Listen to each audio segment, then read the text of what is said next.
वालेकुम सलाम। औरतों को ख्याल आ गया सवाल का?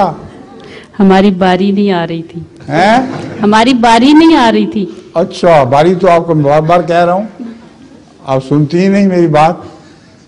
मैं तो कई दफ़ा कह चुका हूँ कि मस्तूरात नहीं बोल रही। जज़ाकल्लाह जी। नए अहमदियों और वक्फे नौ बच्चों की बढ़ती हुई तादाद के पेश नज़र क्या रब्बा के अलावा दीगर ममालिक में भी जामिया अहमदिया की तरस के अदारे कायम किए जाएंगे?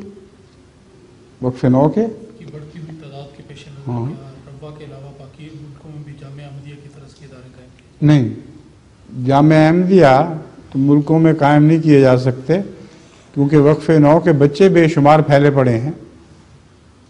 अब जर्मनी के एक किनारे से दूसरे किनारे तक वक्फे नौ के बच्चे एक जगह कैसे इकट्ठे हो सकते हैं?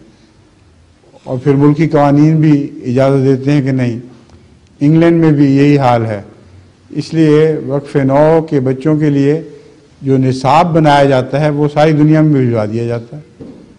चौधरी मोहम्मद अली साहब इसके इंचार्ज हैं, और जो भी वक्फे नौ का निसाब बनता है वो बच्चों में तकसीम किया जाता है। वो फिर माँओं का ख़ास तौर पर और बाप का भी फ़र्ज़ है कि जहाँ तक हो सके वक्फे नौ का निसाब बच्चों को खूब पढ़ा दें।